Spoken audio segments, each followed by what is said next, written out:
4వ వాక్కు ధ్యానం చేసే ముందు యవన బిడ్డల ముందుకు వచ్చి ప్రత్యేక పాట పాడతారు.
యేసుక్రీస్తు ప్రభువు సిలువలో పలికినటువంటి సజీవ వాక్కు 4వ వాక్కు మనం ధ్యానం చేద్దాం. చదువుతాము. మత్తయి సువార్త 27వ అధ్యాయము 46వ వచనం చదువుకుందాము. సహోదరి షైనీ సిస్టర్ గారు ముందుకు వచ్చి చదివించవలసిందిగా ప్రభు పేట ఆహ్వానిస్తూ ఉన్నాను. మత్తయి సువార్త 27వ అధ్యాయము 46వ వచనం. ఇంచుమించు 3 గంటలప్పుడు యేసు ఏలీ ఏలీ లామా సబక్తాని బిగ్గరగా కేక వేశాను. ఆ మాటకు నా దేవా నా దేవా నన్నెందుకు చేయి విడిచిదు అని అర్థము. దేవుని పరిశుద్ధ లేఖనం దీవించునుగాక. ఆమేన్. ఈ వాక్యం కొరకు కుమార్తె ప్రిస్కిల్లా వచ్చి ప్రార్థించవలసిందిగా ప్రభు పేట ఆహ్వానిస్తూ ఉన్నాను. ఆశీర్వద ఆలోచనకర్త ఎంతవేళ మీతో కొనియాడుకుంటున్న మా ప్రియ పరలోక తండ్రి, మీ నామానికి వేలాది వందనాలు చెల్లించుకుంటున్నాం. వేసే దేవతండి వేసే గడిచిన కాలంలో దేవతండి ఈ దినం వరకు దేవతండి ఇట్టి రీతిగా దేవతండి మమ్మల్ని అందరినీ భద్రపరచినందుకు మీకే లెక్కలేని వేలాది వందనాలు చెల్లించుకుంటున్నాం. వేసే దేవతండి ఈ దినం క్షణం చూడక ఎంతో మంది నశించిపోతున్నారు ప్రభు.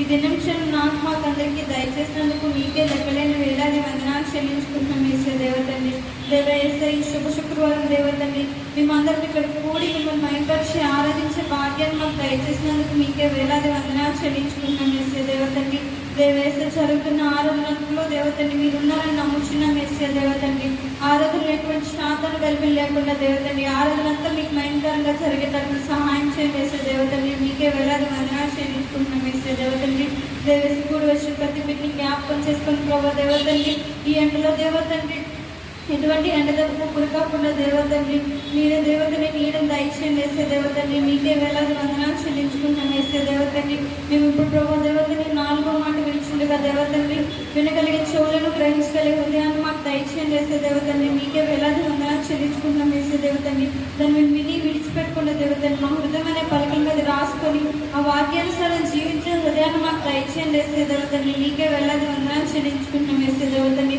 మరొకసారి ప్రతి జ్ఞాపకం చేసుకుంటాడు నమ్ముచు ఈ చిన్న ప్రార్థన యేసు పరిశుద్ధ నామములో అడిగి వేడుక చేస్తున్నాను తండ్రి. ఆమేన్. చదువుతున్నటువంటి వాక్యము మత్తయి సువార్త 27వ అధ్యాయము 45-46 వచనాలలో ఏలి ఏలి లామా సబక్తాని బిగ్గరగా కేక వేసిన మాటకు అర్థము, నా దేవా నా దేవా నన్నేలా చేయి విడిచితివి. ఈ వాక్య భాగం మనం చూస్తూ ఉన్నప్పుడు ఇదే విధముగా కీర్తనాకారుడు కూడా ఆయన శ్రమలలో కొలుమిలో కాల్చబడుతూ ఉన్నప్పుడు శ్రమానుభవంలో నుంచి వచ్చినటువంటి వాక్కులు చూద్దాం ఒకసారి. 22వ సంకీర్తన 1వ వచనం చదువుకుందాం. 22వ సంకీర్తన, నా దేవా నా దేవా నీవు నన్నేలా విడనాడితివి, నన్ను రక్షింపక నా ఆర్తధ్వని వినక నీవేలా దూరముగా ఉన్నావు.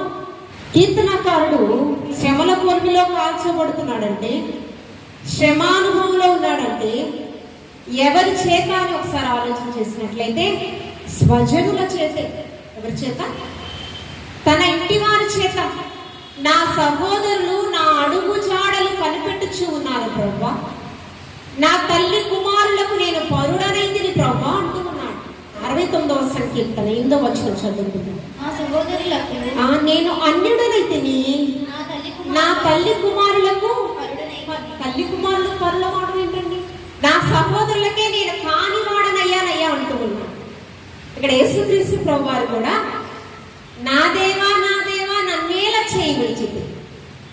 మనము ఎన్ని మార్లు దేవుని చేయి విడిచుంటాం?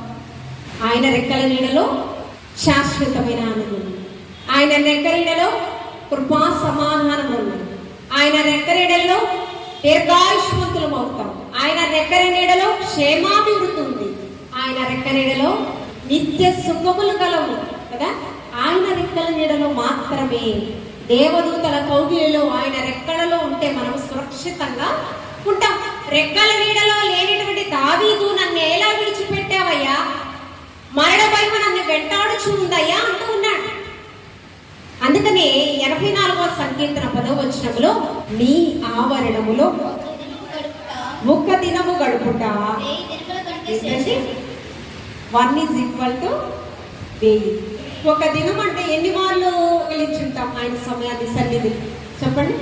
ఏదో మన పని పాటల వల్ల, కాలేజ్ కావచ్చు, ఏదో ఒకటి ఆటంకము అవరోధం, నా దేవుని మందిరంలో నేను పచ్చని బలిగా చెట్టు వలె ఉంటానంటూ ఉన్నాడు ఒక మాట. నీ ఆవరణంలో ఒక దినము గడుపుట 1000 దినాల కంటే ఇక సన్నిధి ప్రత్యక్షత ఎల్లవేళ మనకు ఉండాలి. లేకపోతే ఏమవుతుందో తెలుసా? అపవాది మన మీద ఏలుబడి చేస్తుంది. యోబు అంతటి వారిడే ఊజు దేశంలో భక్తి పరుడంట, ఒక దేశానికే భక్తి పరుడంట, యథార్థవంతుడంట, పాపాన్ని అసహించుకున్నటువంటి వ్యక్తి అంట, చెడుతనాన్ని విడిచినటువంటి వ్యక్తి అంట. ఆ ఊజు దేశంలో ఏబు కుమార్తెలంత సౌందర్యవంతులు వేరొకరు లేరంట.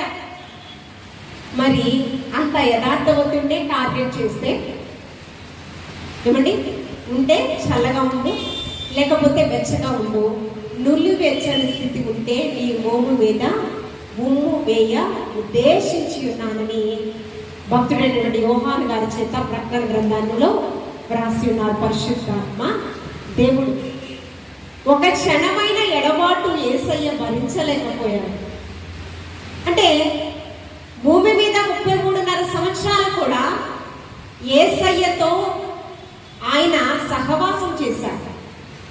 ప్రారంభంలో 40 పగళ్ళు 40 రాత్రులు ఉపవాస ప్రార్థన చేశారు కదా అరణ్య మార్గంలో. ఎవరితో సహవాసం చేయడానికి అరణ్య మార్గం? అరణ్యంలో ఎవరుంటారు? విష జంతువులు ఉంటాయి, క్రూర మృగాలు ఉంటాయి. అరణ్య మార్గంలో ఏకాంతం కావాలంట. అరణ్య మార్గములో సింహపు నోళ్లను మూసిన దేవాతి దేవుడు కదా. అరణ్య మార్గములో సహవాసం ఎవరు చేస్తున్నారు తెలుసా? దావీదు సహవాసం చేస్తున్నాడు. గొర్రెల తొట్టిలో ఉన్న నన్ను సింహాసనాసీనుడు చేశావయ్యా ఎందుకంటూ ఉన్నాడు తెలుసా? సౌలు తరువాత రాజుగా అభిషేకించబడ్డాడు. అంటే అన్నల చేత అందరి చేత తృణీకరింపబడిన తన జీవితం అంతా కూడా అరణ్య మార్గములో ఉంది, అరణ్య రోదన. యేసుక్రీస్తు ప్రభువారు సిలువలో బలియాగమయ్యే వరకు కూడా తండ్రితో ఏకాంతంగా సహవాసం చేశాడు. ఆయన మోకాళ్ళ ప్రార్థన విన పరిస్థితి కనిపిస్తుంది. గెత్సెమనే తోటలో కూడా ఆయన ఏకాంత ప్రార్థన చేశారు. ఎవరికి? తండ్రికి రక్షణ కార్యం, లోక కళ్యాణం జరిగేటటువంటి కార్యములో మధ్యలో ఎక్కడ కూడా ఆగిపోవడానికి వీల్లేదు. వచ్చేసి పేతురు మలుపు చెవి తల నరికాడు కదా, ఆ గెసెమనే తోటలో ప్రార్థన చేసేటప్పుడు అక్కడ కూడా ఆ చెవి మరలా స్వస్థపరిచిన తీరు కూడా అక్కడ కనిపిస్తుంది. అంటే ఆయన శ్రమానుభవంలో ఉండే ప్రతి విషయంలో కూడా స్వస్థతను చేశాడు. సిలువలో నిస్సహాయ స్థితిలో బలియాగమవుతూ ఉన్నప్పుడు కూడా రక్షణ కార్యం చేశాడు. దొంగకు రక్షణనిచ్చాడు. తల్లి బాధ్యతను నెరవేర్చాడు. అందరినీ క్షమిస్తూ ఉన్నాడు. తండ్రిని ప్రార్థిస్తూ ఉన్నాడు. ఒక క్షణమైన ఎడబాటు భరించలేకపోయాడు కదా. యేసుక్రీస్తు ప్రభువారు పాప భారాన్ని మోస్తూ ఉన్నారు. ఏ భారాన్ని? ఆ పాప భారాన్ని మోస్తూ ఉన్నప్పుడు ఒక్క క్షణము ఎడబాటు జరిగింది తండ్రి కుమారులకు మధ్య. తర్వాత 3 వాక్కులు చెప్పారు. తర్వాత తండ్రి నీ చేతికి నా ఆత్మను అప్పగించుకొనిచున్నానని చెప్పిన మనుక్షరమంట భూమంతా కూడా ఆకాశం అంతా చీకటికి అయిపోయింది. పరిశుద్ధ స్థలము, అతి పరిశుద్ధ స్థలం ఒకటి ఉంది. ఏముంది? పరిశుద్ధ స్థలము, అతి పరిశుద్ధ స్థలము. ఆ రెండింటికి మధ్య ఏముంటది? ఒక తెర ఉంది. పాత నిబంధన కాలంలో మన గురించి యాజకులే విజ్ఞాపన చేయాలి, నేరుగా మనం వెళ్ళడానికి వీలు లేదు. కానీ యేసుక్రీస్తు ప్రభువారి పరిశుద్ధ రక్తము చేత మనకి పాప విమోచన జరిగిన తరువాత తెర చిరిగిపోయింది. నేరుగా ఆయనతో సహవాసం. నీ హృదయమే దేవుని యొక్క ఆలయం. ఆ హృదయం పవిత్రంగా ఉండాలి. నీ హృదయం అనే ద్వారం యొక్క ఆయన నిలబడి ఉన్నాడు. నీవు తలుపు తీసి యేసయ్యను నీవు ఆహ్వానించాలి. అందుకని ఒక్క క్షణమైన ఎడబాటు కూడా యేసయ్య భరించలేకపోయాడు. ఆ ఎడబాటు వస్తేనే మనకి పాప విమోచన దొరుకుతుంది. పాప భారాన్ని మోసాడు మన కొరకు. పాపులలో చేరక పరిశుద్ధుడుగా పని ఒక ప్రత్యేకంగా వారి మధ్య బ్రతికింది. అంటే ఆ పాపిని కూడా పరిశుద్ధత వైపు ఆకర్షించడానికి శత విధాల క్రియాత్మకంగా యేసుక్రీస్తు ప్రభువారు. ఏమండి, కన్న తల్లిని అమ్మ అని పిలిచాడంటే అర్థం. ఒక వ్యభిచారి స్త్రీని పాపములో పట్టబడి అందరూ రాళ్లతో కొట్టడానికి చెప్పడానికి వచ్చినటువంటి స్త్రీని అమ్మ అని ఎవరైనా పిలుస్తారా? యేసయ్య ఆమెని కూడా అమ్మ అని పిలిచాడు. దేవుడు లోకముగా ఎంతగానో ప్రేమించుచున్నాడు. లోకములో కుల మత భేదము లేదు, జాతి వర్గము భేదము లేదు, మంచి చెడు కాదు ఆయనకి కావాల్సింది. పాపిని ఏ విధంగా ప్రేమిస్తున్నాడు, పరిశుద్ధుడిని కూడా ఏకరీతిగా ఆయన ప్రేమిస్తూ ఉన్నాడు. అందుకనే శాస్త్ర పరిశీలు సొంకరి పాపాత్ముడు ఆయన దగ్గరికి వెళ్ళి మీరు తింటూ తాగుతూ ఉన్నారేంటి, భోజనం చేస్తున్నారని అసూయతో వారు ఆ మాట పలికారు. అందుకే ఆరోగ్యవంతుడికి వైద్యులు అవసరం లేదు. ఎవరైతే పాపంలో బ్రతికారో వారికే వైద్యులు అవసరం. కాబట్టి ఒక క్షణమైన ఎడబాటు ఎవరి కోసం అంటే నా కోసం, మనందరి కోసం, ఒక రక్షణ కార్యం చేయటం కోసం ఒక క్షణమైన ఎడబాటు జరిగింది. కాబట్టి మనము ఎన్ని మార్లు దేవుని సన్నిధిని దొంగిలిస్తున్నాం, ఎన్ని మార్లు దేవుని సన్నిధి నుంచి దూరంగా వెళ్ళిపోతున్నాం. ఎన్ని మార్లు దూరంగా వెళ్ళిపోతే అన్ని మార్లు ఆశీర్వాదాన్ని దుర్వినియోగపరుచుకుంటాం. ఇప్పుడు మాస్టర్ అంటూ ఉన్నారు, సమయ పాలన అనేది చాలా ప్రాముఖ్యం ప్రతి ఒక్క క్రైస్తవుడికి. బుద్ధి కలిగిన కన్యకలకి సమయ పాలన లేదు కాబట్టి 10 మంది కన్యకులకు సిద్ధపాటు ఉంది. సమర్పణ వరకు ఉందంటే 5గురికి బుద్ధి కలిగిన కన్యకులకు మాత్రమే ఉంది. ఆ 5గురే యేసయ్యను పెండ్లి కుమారుణ్ణి ఎదుర్కొన్నారు. మనము కూడా సమర్పణ జీవితం, యేసయ్యతో విడదీయరాని బంధాన్ని కలిగి ఉండాలి. నాకు వేరుగా మీరేమీ చేయలేరు మనం అనుకుంటూ ఉంటాం. కార్యసిద్ధి కలుగొచ్చేవాడు. బాగా చదివానమ్మా, స్టేట్ ఫస్ట్ రావాలనుకున్నానమ్మా, మంచి ఉద్యోగం టార్గెట్ పెట్టుకున్నానమ్మా, కానీ ఫలితాన్ని ఇచ్చేవాడు ఎవరండి? ఆశీర్వాదకర్త ఎవరు? ప్రధాన యాజకుడు, మంచి కాపరి, లోకరక్షకుడైన యేసుక్రీస్తు ప్రభువు. ఒక్క క్షణమైన నా దేవా నా దేవా నన్ను ఎలా చేయి విడిచావయ్యా. మనం కూడా అలాగే రోధించాలి దావీదు వలె. నా దేవా నా చెయ్యిను విడిచిపెట్టొద్దయ్యా. నా చెయ్యిను విడిచిపెడితే మా గృహాలలో క్షేమాభివృద్ధి ఉండదయ్యా, మా సంఘాలలో క్షేమాభివృద్ధి ఉండదయ్యా, నివసించే ప్రాంతాలలో క్షేమాభివృద్ధి ఉండదయ్యా. అల్లా కొల్లోలం అయిపోతూ ఉంటుంది. గొడవలు, కొట్లాటలు, ఇవన్నీ ఎందుకు? దేవుని సన్నిధి ప్రత్యక్షత మన మధ్య లేకపోతే అల్లర్లు మనకి జరుగుతుంది, యుద్ధ వాతావరణం జరుగుతుంది.